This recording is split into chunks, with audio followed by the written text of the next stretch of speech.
সুপ্রিয় শিক্ষার্থী বন্ধুরা, আমি সাহাত আমিন অনিক স্বাগতম জানাই তোমাদের টেকনিক ইজি এডুকেশনে। চলে আসলাম আবারও তোমাদের সামনে আরও একটি সৃজনশীল কোশ্চেনের সমাধান নিয়ে, যেখানে প্রথমেই তোমার বলা হয়েছে একটি ঝুড়িতে 8টি কালো বল আছে, 5টি 4 না 8 কিন্তু হ্যাঁ ইংলিশে লেখা 8টি কালো বল এবং 5টি লাল আর 4টি সাদা বল আছে, এবং একটি 5 টাকার মুদ্রা, মানে এটা আবার আলাদা একটা বলছে, একটি 5 টাকার মুদ্রা তোমার 4বার নিক্ষেপ করে। আবার 4বার বলছে, অনেক বড় হয়, 4বার নিক্ষেপ করলে এই ধরনের নমুনা ক্ষেত্রটা বের করতে বলে অনেক বড় হয়ে যাবে। আচ্ছা ঠিক আছে, তাহলে আমরা সৌজন্য সাপেক্ষ উদ্দীপকটা পড়ে ফেললাম। এখন আমরা সরাসরি চলে যাবো আমাদের ক নম্বর সমাধানে। তো ক নম্বর সমাধানে যেটা বলছে যে একটি ছক্কা নিক্ষেপ করলে বিজোড় সংখ্যা অথবা 2 দ্বারা বিভাজ্য সংখ্যা আসার সম্ভাবনা কত? তার মানে কি, ছক্কা নিক্ষেপ করলে বিজোড় অথবা তোমার 2 দ্বারা বিভাজ্য। তার মানে কি, বিজোড় হলেও হবে, 2 দ্বারা বিভাজ্য হলেও হবে। অনেক ভালোভাবে পড়ালেখা করছি, বাবা ফোন দিয়ে জিজ্ঞেস করছে যে বাবা আমি অনেক খুশি তুমি পড়ালেখা করতেছো, তাহলে তোমার জন্য খাওয়ার জন্য কি নিয়ে আসবো? তুমি বললা যে পিৎজা অথবা বার্গার। তার মানে কি, পিৎজা হলেও হবে আবার কি বার্গার হলেও হবে। তার মানে তুমি তোমার খুশি হওয়ার পরিসরটা বাড়িয়ে দিলে, যেটা বাবার খুশি সে সেটাই আনতে পারবে। তার মানে অথবা মানে কি বলতো, 2টা হলেই হবে। তার মানে কি বলতো, বিজোড় হলেও হবে আবার 2 দ্বারা বিভাজ্য হলেও হবে। ওকে, তাহলে সেক্ষেত্রে আমরা দেখি যে আগে ছক্কা নিক্ষেপ করলে কি কি আসতে পারে। আসতে পারে আমার কানা 1, তারপরে কি 2, 3, 4, 5, 6 ছক্কা আসতে পারে, যে বাজ পড়তে পারে। তার মানে এই সংখ্যা ব্যতীত আর অন্য কোনো সংখ্যা কিন্তু আসবে না। ওকে, তাহলে এর মধ্যে আমার বিজোড় সংখ্যা কি কি দেখি। তোমার বিজোড় সংখ্যা এখানে এই দেখো, তোমার 1 একটা বিজোড় সংখ্যা, 3 তারপরে 5, এই 3টা কি আমার বিজোড় সংখ্যা। ওকে, আর বলছি যে বিজোড় সংখ্যা অথবা 2 দ্বারা বিভাজ্য। বিজোড় সংখ্যা হলেও হবে আবার 2 দ্বারা বিভাজ্য হলেও হবে। 2 দ্বারা বিভাজ্য মানে কি, 2 দিয়ে ভাগ দিলে ভাগশেষ আসবে কি 0, ভাগশেষ আসবে 0। তাহলে এরকম সংখ্যা কি কি দেখো তো। এখানে এই ব্যাপারটা একটু ইন্টারেস্টিং হচ্ছে, যে দেখো তোমার 2ও 4ও আবার কি 6ও। তাহলে সেক্ষেত্রে এরকম বললে আসলে তুমি সবই চাচ্ছ, মানে ঘুরায় পেঁচায় যে হ্যাঁ যাই আসুক না কেন আসুক একটা, আমি আপনার 1, 2, 3, 4, 5, 6 যে কোনো একটা চাই। ঠিক আছে, তাহলে সেক্ষেত্রে তো তোমার খুশি হওয়ার সম্ভাবনা আরও বেশি। ওকে, তাহলে সেক্ষেত্রে এখানে কি হবে বলো তো। আমরা জানি সম্ভাবনা বের করার সূত্র কি, অনুকূল ঘটনা ডিভাইডেড বাই সমগ্র সম্ভাব্য ঘটনা। ওকে, অনুকূল ঘটনা, এই দেখো অনুকূল, অনুকূল মানে যেটা আমি চাচ্ছি অনুকূল ঘটনা। তাহলে এখানে অনুকূল ঘটনা কি বলতো, যে এখান থেকে দেখো যে কোনো একটাই, যে কোনো একটা, তার মানে কি বলতো সবগুলোই হবে, সবগুলোই হবে তোমার অনুকূল ঘটনা। তাহলে অনুকূল ঘটনা কত বলতো 6। ওকে, আর সমগ্র সম্ভাব্য ঘটনা, সমগ্র সম্ভাব্য ঘটনা, তো সমগ্র সম্ভাব্য ঘটনা কত বলতো 6টাই কিন্তু। দেখো এখান থেকে কিন্তু 1, 2, 3, 4, 5, 6 যে কোনো একটা। ঠিক আছে, তাহলে সেক্ষেত্রে 6ই কিন্তু তোমার সমগ্র সম্ভাব্য ঘটনা। আবার তুমি যে এমন একটা কন্ডিশন চাইছো যে এখানে আবার সবগুলোই আসতেছে, মানে যে কোনো একটা হলেই তুমি খুশি। তাহলে সেক্ষেত্রে এই দুইটাকে ভাগ করলেই কিন্তু তোমার সম্ভাবনা চলে আসে। তো সেক্ষেত্রে আমরা জানি যে দেখো যে তোমার মোট নমুনা বিন্দু মানে কি, মোট ঘটনা সংখ্যা 6টি হতে পারে। আবার অনুকূল, অনুকূল মানে যেটা তুমি চাচ্ছ, তো কি সেটা চাচ্ছ তুমি 6টা, তুমি যেটা চাচ্ছ সেটা আসলে 6টা সংখ্যাই হয়। ওকে, তাহলে সেই ক্ষেত্রে অনুকূল ঘটনা ডিভাইডেড বাই সমগ্র সম্ভাব্য ঘটনা, 6/6 করলে কাটাকাটি করলে কত বলতো অ্যান্সার, মানে এটা নিশ্চিত ঘটনা। প্রত্যেকটা নিশ্চিত ঘটনার মান হয় কত বলতো 1, 100তে 100। তার মানে তুমি যেটাই আসুক না কেন সেটাতেই তুমি যেহেতু খুশি, তাহলে সেক্ষেত্রে তোমার খুশি হওয়ার সম্ভাবনা কি একদম 100তে 100, 100%। তার মানে 100% মানে 100/100 কাটাকাটি করলেই কত 1।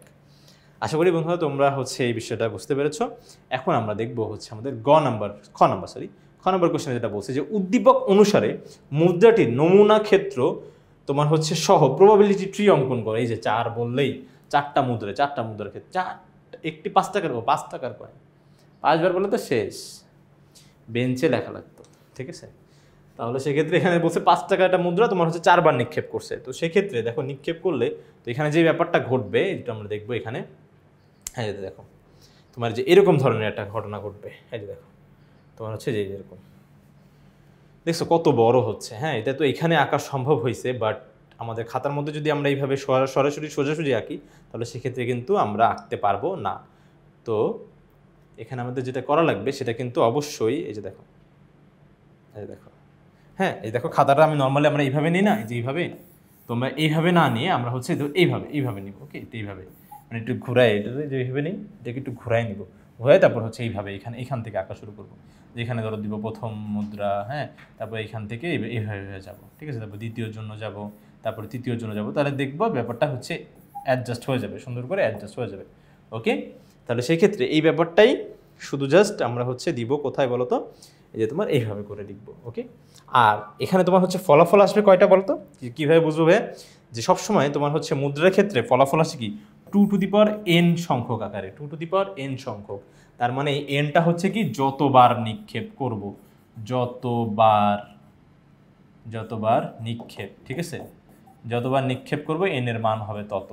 যেমন একবার নিক্ষেপ করলে আমার ফল সংখ্যা আসবে কত বলো তো, 2 টু দি পাওয়ার 1। ওকে, তার মানে 2টা। আবার দেখো তোমার হচ্ছে 2বার নিক্ষেপ করলে 2 টু দি পাওয়ার 2 মানে 4টা ফল সংখ্যা আসবে। 3বার করলে 2 টু দি পাওয়ার 3 মানে 8টা ফল সংখ্যা আসবে। তারপরে 4বার করলে কত আসবে, 2 টু দি পাওয়ার 4 মানে কত, 16টা দেখবা আমার এই যে তোমার ঘটনা হবে 16বার, মানে 16 ধরনের ঘটনা করতে পারে। তাহলে সেক্ষেত্রে আমরা হচ্ছে এক এক করে কি যে সিরিয়ালি নিব। প্রথমে ধরো প্রথম শাখায় কত আসছে, এই যে যে 4টা মুদ্রা নিক্ষেপ করছি, তার মধ্যে প্রথমটা আসছে হেড, দ্বিতীয়টারও হেড, তৃতীয়টাও হেড, আবার চতুর্থটাও কি হেড আসছে, 4টাই হেড আসছে। তাহলে এইচ নমুনা ক্ষেত্র হচ্ছে কি প্রত্যেকটা ঘটনা নিয়ে গঠিত সেটকেই বলা হবে কি বলতো, নমুনা ক্ষেত্র। প্রত্যেকটা ঘটনা মানে আলাদা আলাদা ঘটনা যেটা ঘটতে পারে। আর এই নমুনা ক্ষেত্রের এই প্রত্যেকটা ঘটনাকে বলা হয় হচ্ছে নমুনা বিন্দু। কি বলা হয়, নমুনা বিন্দু। ওকে, তাহলে সেই ক্ষেত্রে এখানে দেখো তোমার হচ্ছে প্রথমটা তাহলে হেড, তারপরে এখান ধরে একটা শাখা গেল, আবার এখান থেকে এই একটা, এবার এটা তো শেষ, এবার এখান থেকে আবার এই যে এখানে আসছে। তাহলে কি তোমার হচ্ছে 3টা এইচ একটা টি, তারপরে এভাবে যাবে 3টা এইচ একটা টি, তারপরে আবার, হ্যাঁ, আবার যাব, আবার হচ্ছে দেখো প্রথমে হচ্ছে এই এইচ, তারপরে হচ্ছে আবার এই এইচ, তারপরে এখান থেকে দেখো এই এইচ না গিয়ে এখন যে এখানে চলে আসবে, এখানে এই যে এই আরেকটা শাখা, তারপর টি, তারপরে এইচ, তাহলে কি এইচ টি এইচ। ওকে, এরকম করে কিন্তু প্রত্যেকটা আমরা নমুনা বিন্দু পেয়ে যাব। ওকে, আর এখানে দেখবো 16টা নমুনা বিন্দু আসছে। 16টা যদি আসে তাহলে আমরা ভাববো যে ঠিক আছে, হ্যাঁ, 1টা 2টা 3টা 4টা 5টা 6টা 7টা 8টা 9টা 10টা 11টা 12টা 13টা 14টা 15টা 16টা, ঠিক আছে। তাহলে সেক্ষেত্রে কিন্তু আমার উত্তরটা ঠিক আছে, আমি কিন্তু মিলাই নিব এইভাবে। ওকে, আচ্ছা, এখন আমরা দেখবো আমাদের গ নম্বর কোশ্চেনটাতে কী বলছে একটু দেখি।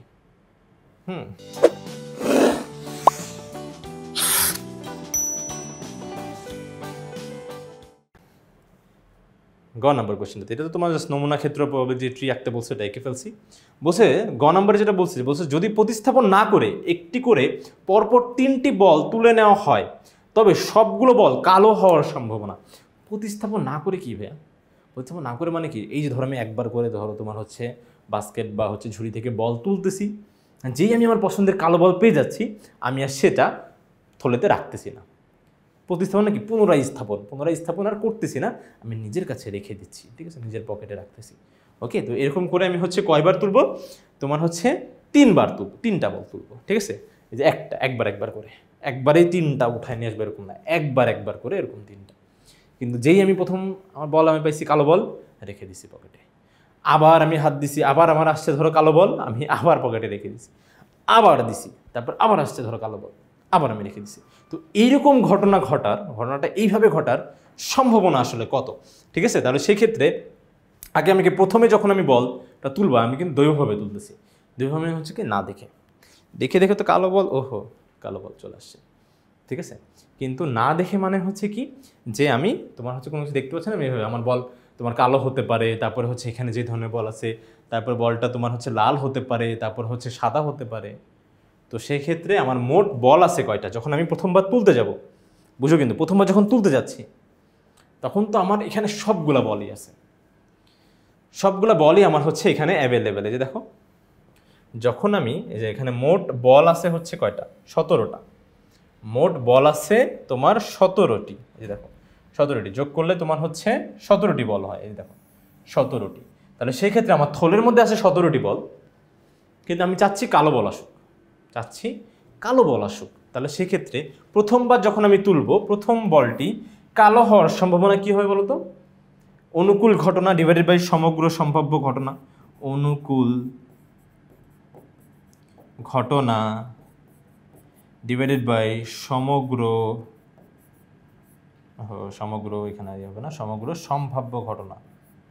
ঠিক আছে, সম্ভাব্য ঘটনা। তাহলে সমগ্র সম্ভাব্য ঘটনা হচ্ছে কি, বল তো আছে 17টা ভাইয়া, তুমি না দেখে যখন বল তুলবা তার মানে 17টার মধ্যে যে কোনো একটা তুলবা না, যে কোনো একটা তো আসতে পারে, হলুদ আসতে পারে, ঠিক আছে। তারপরে হচ্ছে তোমার লাল ছিল মনে, তো লাল আসতে পারে। তো সেক্ষেত্রে আমি তো জানি না, কালোই আসবে। তো সেক্ষেত্রে সমগ্র সম্ভাব্য ঘটনা কথা বলতো 17। ঠিক আছে।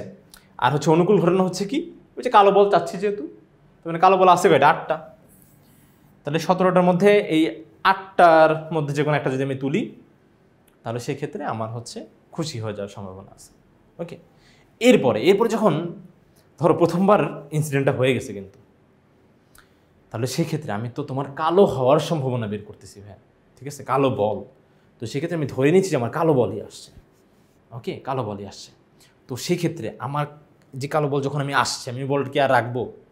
আর তো রাখবো না। ঠিক আছে, যেই পাইছি এই যে পকেটে রেখে দিছি।